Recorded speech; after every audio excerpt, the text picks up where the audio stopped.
Hey there, everybody. Welcome back to Number One Leading Ladies. It is a podcast by women for women where we focus on building each other up instead of tearing each other down. Today, we have a special guest with us, Shraddah Jenkins, and I'm not going to do her justice to kind of give her the opportunity to tell us a little bit more about herself. I'll just let you go for it. Go ahead and introduce yourself to our audience. Thank you guys for tuning in. Hi, I'm Shraddah, like Haley said. I'm a multifamily investor, and I'm honestly pretty new to this arena. My spouse and I, my husband and I, are moving into the mobile home RV park arena. That's where we see our future. For us, it's about providing safe, affordable housing, and that's been our driver as to why we do what we do. Now, how did you get into real estate? That's a great question. So I would say that my story is that of an average homeowner. And I say that because my ex-husband and I, we bought our first home in 2008 in California, right as the market was crashing. And so we got a deal on it in comparison to what it had been valued at, but we still took an enormous hit. However, we were able to ride that out and hold on to it as a rental property, and that has become such a wealth builder. So I bought that home with my ex when I was 22 years old, and that really propelled me forward. I had a friend who was an investor, so I got to realize that average, everyday people do this, and that was eye-opening for me. And then I just had a passion for construction that sort of built on that. And so it's just kind of grown from there. So after life shifted and changed for me, I brought a 1940s fixer-upper here outside of Austin and loved it back to life. And the equity that I was able to create in that process propelled me in order to be able to do other deals and rehab other properties, and sort of just became that leveling up. So in a lot of ways, I think I'm kind of your average girl at this, who just found creative ways in a slow process, a slow build, if you will. Well, I wouldn't say average. There are so many people out there that never even get the guts to even try. You know what I mean? So you're definitely above average. And I kind of want people to see that as like how good of a wealth builder it has been, whereas instead of buying a house and just kind of sitting on it, there's some things that you can do to utilize to grow your wealth. So it's really awesome. And part of this podcast is kind of showing other people like what you've done or had success with, or even the lessons you've learned. We'll go over that in a minute, but just to say like you can do it too. It's not impossible for sure. So to be able to get into that position where you bought the house, how did you do that? I mean, like for me, when I bought my first flip house, that was a challenge itself. You know what I mean? How did you get past that?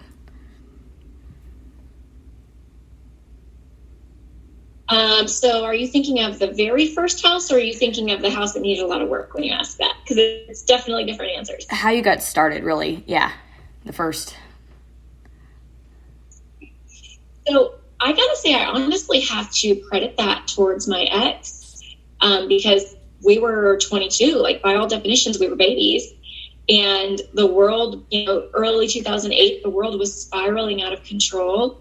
And I did not think that we were positioned to buy a house. And he was the one that said, we can do this. And so we looked at the numbers. We had enough money saved up thanks to his job at the time as a Marine, actually. And so we looked for something that fit what we could afford. We didn't overbuy, which I think is definitely an important thing. We bought a house that needed a little bit of work, but we also didn't bite off more than we could chew. And just being able to hold it overnight, we lost like $40,000 in equity, which is massive when you're that young and brand new to this. But we were able to weather the storm and hold on to it as a rental property. It barely paid for itself for years. But California is a rapidly appreciating market. And so that became such a catalyst. Wow.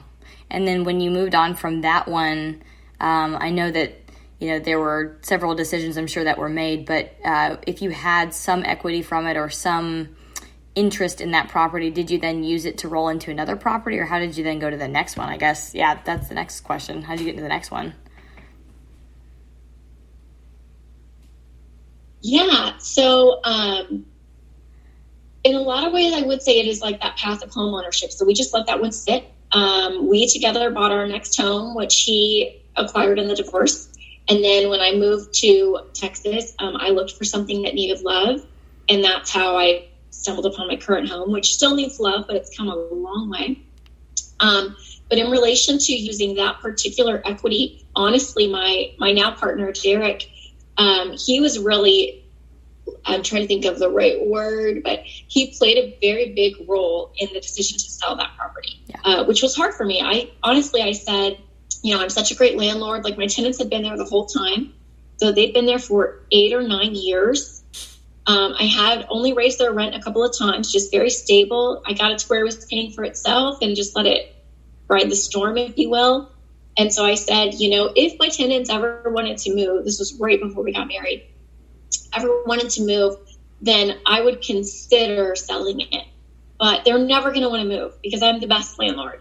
Like, I don't raise their rent. It's so affordable. And within a couple weeks of that, instead of renewing their lease, my tenants chose to go month to month. How funny. And I thought that was bizarre and kind of a God moment. Yeah. So I reached out to my girlfriend, who's an investor there in California. And I said, hey, what's going on? She's like, everyone's selling right now. If you want top dollar, now's the time. You need to do it now. And so that was just kind of like all the stars aligned. It was a really clear decision. And so then we did do a 1031 and use that equity to buy our first major multifamily properties, which are 2 fourplexes. Ah, that's right. That's cool. That's really cool. So, so that's kind of. And that was, go ahead. It was, and that was right around the time that I met you at an investor meeting. Yeah. So Derek and I had been looking at like larger multifamily and commercial. We were looking at way over 5 units in order to be able to level up, because you're always looking for the next thing. Yeah. And that just wasn't working for us.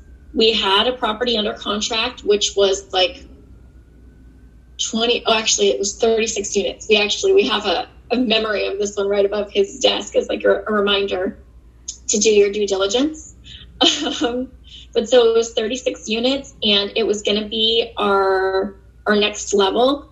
And when we were doing our due diligence, we learned that a lot of what the owner had provided was fraudulent. So we chose to walk. And so we had, 3 months to identify our property. And we wound up coming down to the very last week and getting 3 fourplexes under contract and walking away from one because it just didn't make any sense. So we bought the other 2, and that was a major stepping stone and also a major challenge for sure. And we learned so much in that process that you can't learn just from books, Yeah. What would you say, I guess, in that process? Because this is you have a couple businesses, but this is your business for sure, your baby, if you will. And so in that process, one of the first questions I always ask in this podcast interview of everybody is like, when you start a business, it's always challenging. And then, whether it's you're currently in that challenge or you overcame it or whatnot, getting a business started is not easy. Whether it's I had to go live with my parents, I had to, put it on credit cards, I had to, whatever. It's always a challenge in the beginning, and people think of entrepreneurship as like this, oh, you make your own schedule and da-da-da. But no, there's challenges for sure. And so with those lessons that you learned, what would you say were some challenges that you saw, and you'll probably see again in a similar transaction, but then you're like, okay, so this is how we're going to do this. Walk us through like something or some things that you feel like were challenging, but you now have like a system in place to do it right next time or do it better next time.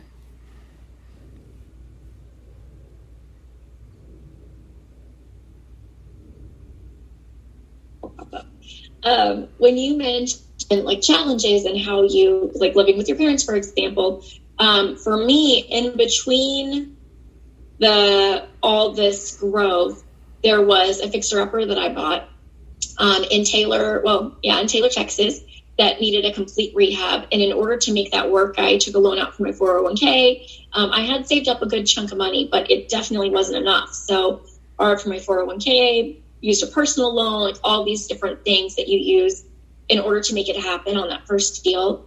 And that was actually a really slow build for me as well, because it took getting comfortable with the numbers and getting comfortable with the market and all those things. And so that became a rental property. For me, what I would say is probably our biggest process and procedure moving forward is that we automatically include property management. When I started dating Derek, I actually had just bought that property and was rehabbing it. And he was like, well, you should manage it yourself. Why pay someone 10% to manage a property? That's just silly. All they do is collect a check. And we no longer say that. Property management is hard as heck, and we don't want to do it. And so we include that in our initial numbers. And if the numbers don't work with management, then we don't go after that deal. Mm-hmm. So I'd say that's probably one of the big, tangible things I could say. Yeah. In relation to commercial component and all that we learned there, I would say just being really detailed in your due diligence process, which I know you talk a lot about, doing your lease audits in particular, going to the property management, having conversations with them rather than just the broker or just the owner, because you might get information that way that you wouldn't have got otherwise. Yeah. And, due diligence is probably a little bit different in the different, amount of units or types of properties or whatever, but it's somewhat similar, I'm sure. But I think that, if you decided that you wanted, because having the end in mind, I think is always really important, knowing, what your end game is, how many units do I want to be in, what kind of cash flow every month do I really want, and then you can kind of work backwards from there. But, if you want to scale, that was one thing that, I've almost moved into a property a couple of times, and then I'm like, oh yeah, it makes perfect sense, you know what I mean? And it would help me live below my expenses and all this other stuff. And not, so, but I'm just no, because I want to scale. So I delegate, let somebody else do it. I try to, keep track of, the numbers, like you said, to make sure they're on point with where we're projecting. And if they're not, be creative and figure it out. But otherwise, I kind of need to stay out.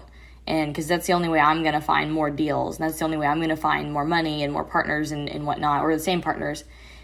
Is by, focusing on that, not staying back, property managing. I could tell you that there has been a couple deals where I knew that if I were to manage it myself, I could probably get way higher returns than any other, apartment syndicator is, where we're in the 20% cash on cash return type thing. But again, it just isn't sustainable, So, if you have a family, if you have a life, if you want more family, more life, or whatever it is that you want, yeah, it's really smart of you guys to do that for sure. That's key. Is being able to let the professionals do their job. Now, how do you go about finding a good property manager?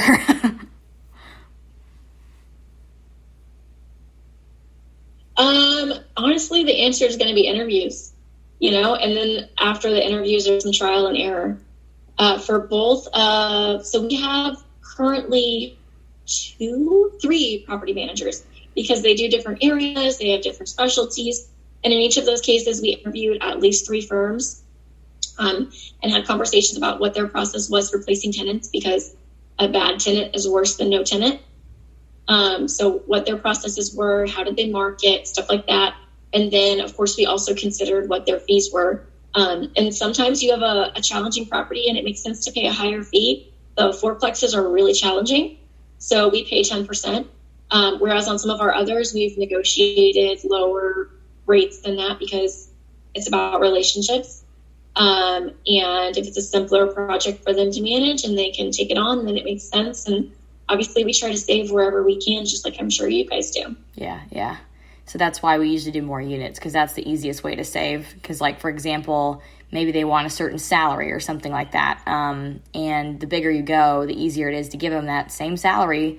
And then actually, because of what we usually do is we'll do bonuses for performance. So for each new lease, for each renewal, and once you get to 100%, each of those metrics, we bonus. So the larger the property, the more that we have to be able to do that kind of stuff. So yeah, we do for sure.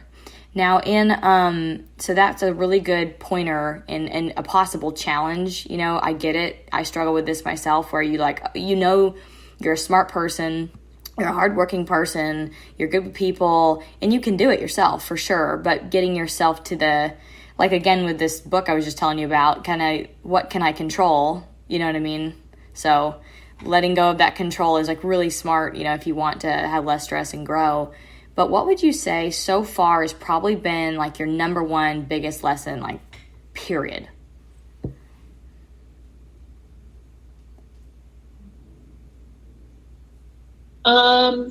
Let's see.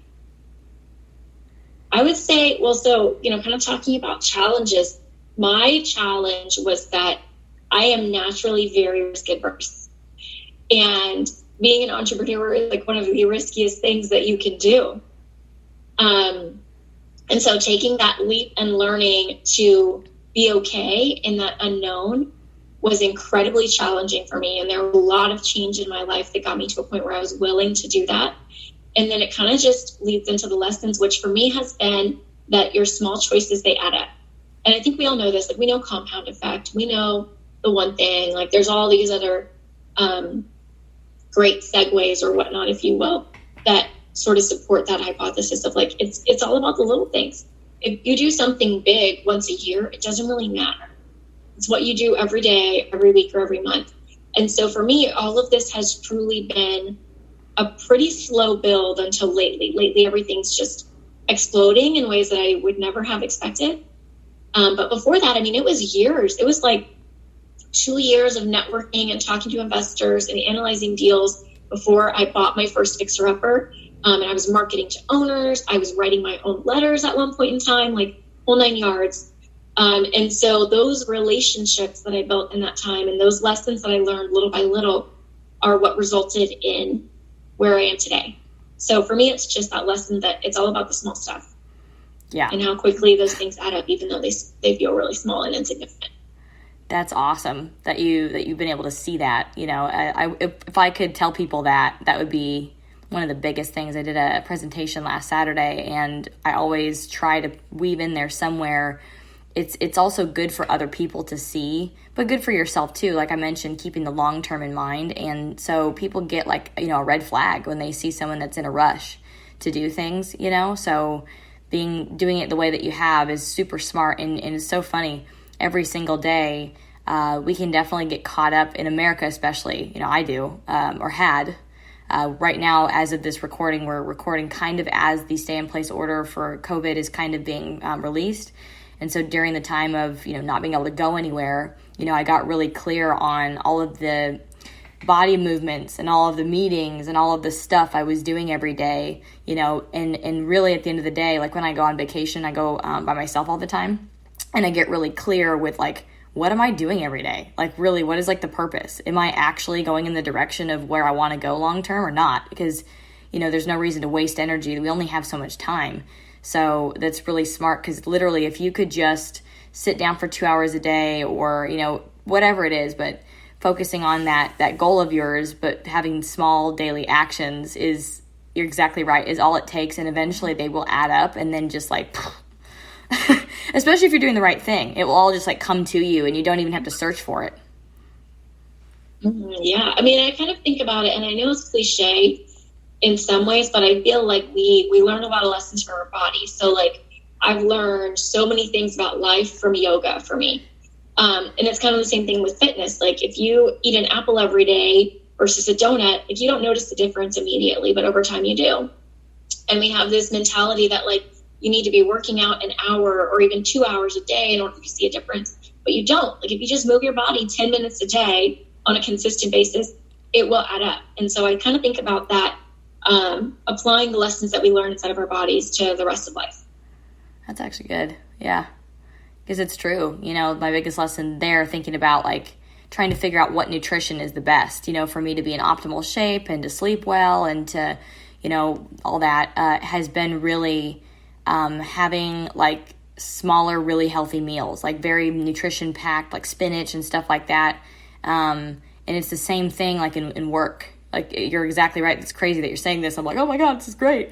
That like if you choose super high quality people, super high quality interactions, then like those small little meals all day like make a huge difference in your heart health, in the way I sleep, being able to, like you said, maintain my shape even if I don't work out for like a couple of days.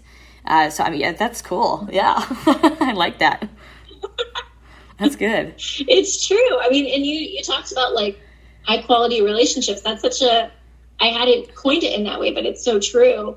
And for me, my relationships are so essential and have created in very large way where I'm at today, one way or another, all sorts of relationships, they pile and they compound, whether it be in a good way or a bad way. Right. But regardless, it's a lesson. Yeah. Yeah, for sure. For sure. Shraddah, what would you say would be your biggest win so far? And you can take that across whatever spectrum you want. I would say one of my personal challenges is like, I struggle, in the moment, because like I know challenges, what's your biggest challenge or whatever. And then I kind of get through that moment and then I forget it. And, just kind of move on and like gloss over. And I think I do the same thing with the wins, to be honest with you. Yeah. So it's hard to be like, and this. But I would say for me, it's relationships. So I would say, kind of just jumping right off of what you said, like that quality, for me, I've worked really hard on networking, and that's actually how I met you. Yeah. And realizing that there's value in meeting people. I've had people introduce me to others that have turned into partnerships, which I never would have known them if I hadn't started with that first relationship. Yeah. Even like one of my dear friends who's also an investor, Vanessa Myers, she started a group called Boss Babes in Yoga Pants. And we meet and we talk about like, what's your biggest challenge? What's your biggest failure? What are you working on with your goals? And it's a place where we can be open and transparent and be like, you know what, like this month really sucked. Yeah. And own that, or be like, this month is amazing, and also own that, because as women, we're not really given the opportunity to do that a lot of times. And so that's been really big. I mean, even like our very first meeting, probably a year and a half, 2 years ago, she asked everyone, like, what's a goal that you would be embarrassed to admit? And that was such an awe-inspiring question to be like, okay, what are the goals that I don't want to tell you about because they feel dumb or whatever it is? And so being in those relationships with those women where we hold each other accountable and we check in on how we're doing, it created a place that propelled me forward towards what I wanted my life to look like. And that's been huge, and the same thing of like my husband, Derek, he's been such a shock in my life. He kind of came out of blue in a lot of ways. And so just recognizing that relationships are really what it's all about, and they're where I can see those wins most tangibly. Yeah, that's true. The relationships are everything. I forgot where I read this, but it's so important to treat people well, because of the way things come back to you and all that good stuff. But also, like, if you want anything in life, you can't have it without going through another person. Like, that property you want or whatever, like someone else has it, you know what I mean? And so if you can't, what I do is I'm not the best, but I'm, getting better, is try to figure out what they want or what they need or ask how I can help. And then it's, reciprocal. And actually something that you said earlier, there's certain things that women struggle with and certain things that women are really strong at. And you mentioned being risk averse, basically. And that's one thing that is actually good. Like, that's why women, whenever it comes to looking at their stock investment portfolio in the equity markets, or you're looking at like the track record usually of a woman's like history investing in things, because we are risk averse. So yeah, a guy might make $2 million in profit really quickly, but then he loses it too, so yeah.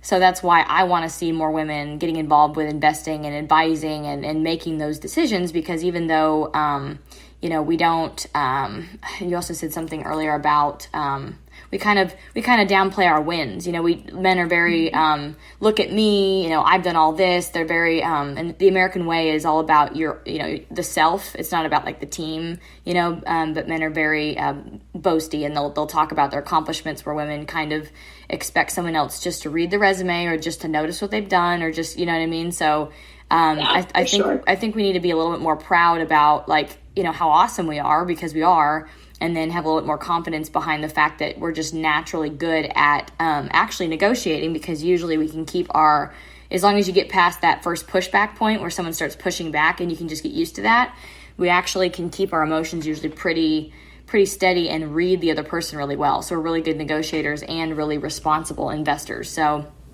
investors. So yeah, I want to see more of that in the space, but it's going to take relationships. This is something I normally don't ask, but I wanted to ask you because I've been doing a lot of research, and there's actually a couple of books I want to read to really understand, because if I want to create more female investors, I need to really understand like the different mindsets of all of us, and we're all different. You know what I mean? Like for me, I feel like I'm a little more masculine because of my upbringing. So I'm very good at in my past, I'm very good at compartmentalizing things. Some people are not. But you still have to interact with other people and build those relationships. And so what would you say, I think, as someone that's either negotiating with another female, or you as a female either negotiating or buying a deal or looking at something?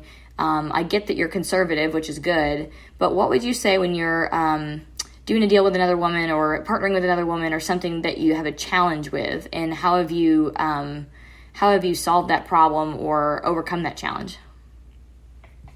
I'm going to kind of pull some Chris Voss techniques on that one. I think that we all want to be understood. So I think there's a lot of value in setting aside your feelings and listening to theirs. But then you also have to be willing to share your feelings and to figure out, like, what do I want and why do I want it? And if we can communicate that well, a lot of the times I feel like there are win-win scenarios where we both get what we want, but we have to be creative to get there. Yeah. So I think when you really know what someone wants, it's not always about money. Right. In fact, a lot of the times it's not. Right. A lot of the times there's a lot of other things going on. And so if we can figure out what we're both looking for and figure out how to meet that need in a way that works for both people, you can create a win-win scenario. But it does take being willing to listen to them and ask them what they're feeling, what they need, and then being willing to share and know what you need as well. Yeah. And where do you find that you're best at negotiating, whether it's on the phone, on Zoom, in person? Yeah. That's a good one. Because it's been a challenge right now. Yeah, it is a challenge right now. I feel like I'm better on the phone in a lot of ways, because I think one of the most important things to do in negotiation is to shut up. And so I will literally be on a phone call and like put my hand over my mouth to make sure that I don't talk, and I can't do that face to face. So I think sometimes there's like a nervous space face to face where you're looking at each other and you can see like the awkwardness in yourself or in them. And you kind of try to divert from that. And I can still feel that on the phone, but it's a lot easier for me to just be like, shut up and listen, than it is in person. Yeah, I think that's true. Like, I'm not the best poker player, if you will. I am really good at in person. For example, if there's a problem and you can get in front of other people, because I read this book, because I'm such a robot. Like, I'm very, emotionally immature, so I've had to learn a lot of stuff, but it's called, the Essential Book of Body Language or something. So really you can understand like when someone's pointing their toe a certain way, whether they have their hands open or they're like crossed armed, or, if they keep hitting their nose a lot, or if they're touching their right ear or they're looking down left, like it all means different things. And so to do that, or to understand that, that's really helped me. But yeah, you don't get that on the phone.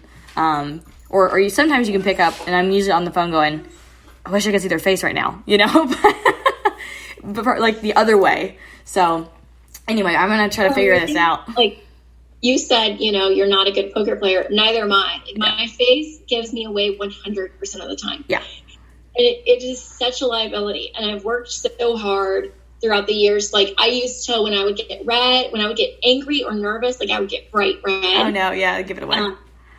It gives it away in an instant. And so like I've learned through the years, to emotionally step back and to breathe and stuff like that, to where I can kind of be calm or appear calm. But if you know me, like, what I'm thinking just by looking at my face. Yeah. And so that is a liability in negotiation. And it's probably one of the top reasons that I don't like the in-person negotiations, because I know that it's all over my face. Yeah. Interesting. Yeah, because I'm trying to figure out if I'm better at email negotiating or the phone. For me, I enjoy email negotiating because, like, you can reread what they said and check in and kind of be like, okay, where were we at? Okay, we traded this and we're here, so I'm kind of tracking along with where we're at. But other people don't like it. Like, they don't like it. I mean, I like I mentioned Chris Voss earlier and his book, Never Split the Difference, and he's very anti-email negotiation. Really? Like, just don't do it. But I kind of agree with you. Like, I like it. I get to be very formulaic, if that's a word. Formulated, yeah. I get to, and I'll literally have his book and be stealing ideas and typing it up to where it gets across my point. And I definitely cannot do that as quickly on the phone. And I absolutely can do it in person.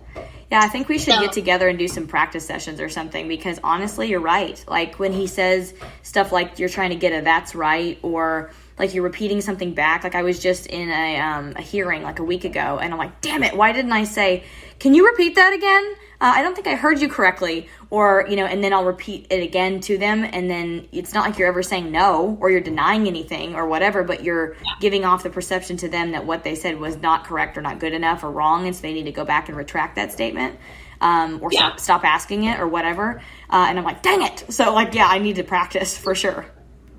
And I have a hard time, you're negotiating a deal right now, actually. And so I was having a conversation with the broker over the weekend. And before I called him, I, went to talk to Derek to check in. And of course, we both read the book and listened to the podcast and all the things. And I said, do we have any calibrated questions? And both of us are like, what was that again? So I get out the book and I'm looking. Like, okay, well, I can't think of any calibrated questions. Like, they're so hard to come up with, and so it does take that practice. I think that's a great idea. Yeah, we definitely should. And I was thinking about that because actually, so I'm also in CREW, which is Commercial Real Estate Women, and I can't pull it up right now, but there is a book. It's like by Dana or Dana something. I'll have to show it to you, or I'll read it and tell you how it goes. But so CREW, normally we have lunches and stuff where we get together. Now we can't. So she was going to come in and do a female negotiation lunch, basically. So where we would learn. I don't have a business degree. Some schools have that part of their MBA programs or stuff like that. I just don't have that background. But because literally everything is a negotiation, and I piss people off daily. Like, I'll tell you that there's several emails in my inbox right now where they're pissed because everything's negotiable. You know what I mean? They're like, our contract says this. I go, that's great, but I'm not happy here. And here's my needs. Can we do this? And I get that you said this is your policy, but could we do it stepwise like this? Or, for example, like when I just offered on a deal last week, they had another offer out of 7 that was hard earnest money. And I'm like, I don't want to do hard earnest money. I really don't. So to kind of taper it back, but give them what they want, I said, okay, so what I'll do is $75,000 in hard money, which is what the other guy was doing. But we're going to do it like this, an early access agreement. And I did options, like in the contract, I said option A, option B. And I've actually never done that before, but, want to try it. So option 1 was I want 10 days, business days of early access or EAA agreement to where I can have my contractors come out and get as much information as we can. And then to be able to do that, we'll go hard $20K if you give me 5 business days to do it. $25K if you'll give me 10 business days to do it. And again, they may come back and renegotiate something, but they get the point, is that I'll give them some hard money, but we need to get a decent access to know how bad it could possibly be. And then that way I lose 20K, 25K instead of 75K. You know what I mean? So, and I've already done my eyeball due diligence on it. And it's solid. So we just have to check, because I can't see the plumbing lines. That's a big one. You know what I mean? We got to snake the plumbing lines, and then there was some dirt work they did on the foundation, but they have to go look, because it looks like it's been done really well, but I'm not an expert. So again, that's something where I asked them, is that going to kill the deal if I structure it that way? And they're like, no, it shouldn't. I mean, we're getting the same thing. I go, okay, good. So that will meet my needs and their needs. So. But yeah, there's several emails I've got right now where they're just I remember I read something over the weekend. She goes, now it's obvious that you're a very good negotiator and you've negotiated out of us this. And I'm like, I haven't gotten crap from you. Like nothing. No money, no extra time, no extra services, like nothing of value has traded. Like I'm not that good of a negotiator. I'm just asking. And so that's the book that the speaker that does the negotiations it's called Women Don't Ask. That is like the big difference between men and women. So women won't ask for like a raise. Women won't ask for whatever it is they want, like, work from home part-time because they have kids, like whatever it is. And so I really have noticed that a challenge for me in business has been not every woman, but some women that get really uncomfortable negotiating. And it really makes the process suck for them because they lose out on opportunities. And then they make things really hard. And there's some men that are like that too. But most usually I'm like, all right, here's the deal. Here's what I need. What do you need? Okay, let's swap stuff and figure it out and we'll get it done real quick. But if I could, I'm going to try to do an interview like with you, like right now, but with the person leading that so I can hopefully help, all of us get better at negotiating. Cause I think that's huge, especially in real estate and whatever. So. Well, and I agree with what you said. Like it's all about asking. I mean, it's no if you don't ask. Right. And I think the interesting thing, though, that I've had to not just like learn on an intellectual level, but learn on a heart level, if you will, is if someone says no, it's not personal, and to not take it personal. Because I think that was the thing that, I know that was the thing that used to cause me to not ask. Yeah. Because inside my head, like they were going to say no, and I was going to take it personally, and I was going to be all butthurt, if you will. Yeah. And that was going to damage my self-esteem or the relationship or whatever. And so learning now through lots of practice, I would say, to just ask. And if they say no, like that says nothing about me, who I am, my value, the relationship, like nothing. It's just no. And that's okay. And that still takes practice. It's still something that sometimes is hard for me to wrap my brain around. But I'd say that's probably like, as a woman, I think we take it personally because we want everyone to be okay with us. Because if you look from an evolutionary perspective, like that's how we make sure we're safe and we're okay and our young are provided for and all that kind of stuff. And so it kind of causes us to not ask because we don't want to be told no.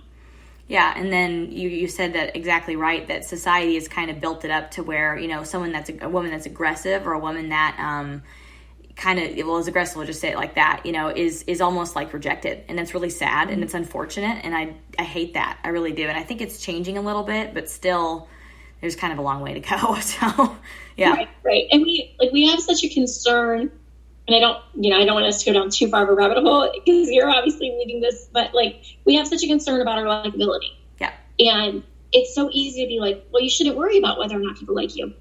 But we do.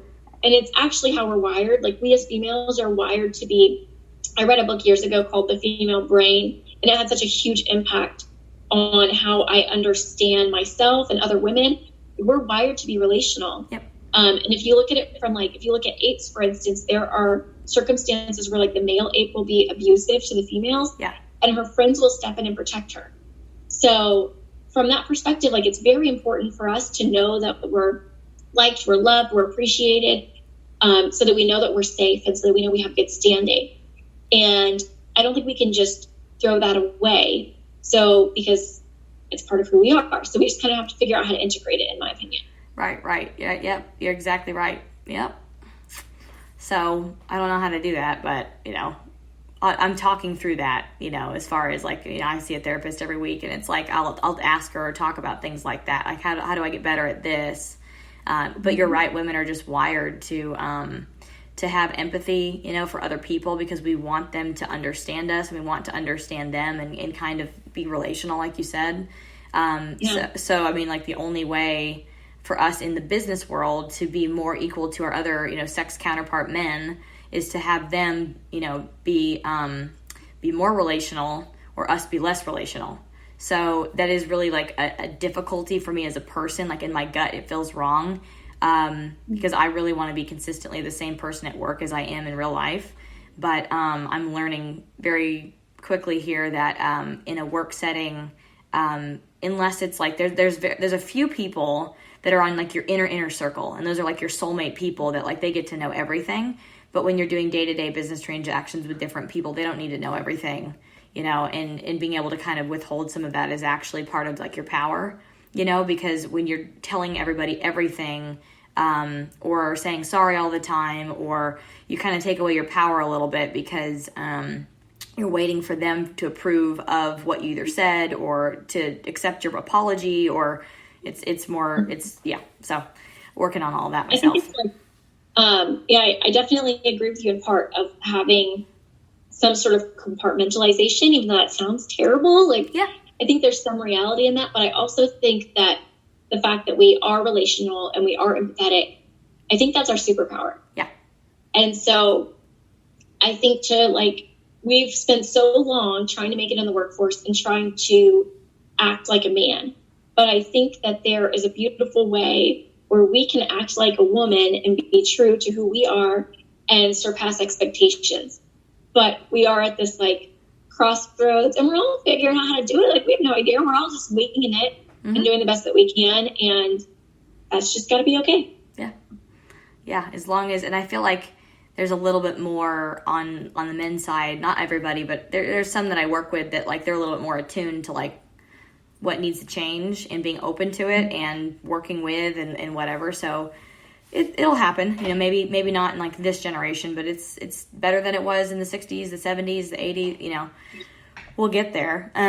So Shraddah, I want to ask you, in your line of work, I don't know if you've gotten to the point yet where you get to work with other individuals who maybe say, okay, you're the expert, you buy 4 plexes, you buy 6 plexes, whatever it is that you've been doing.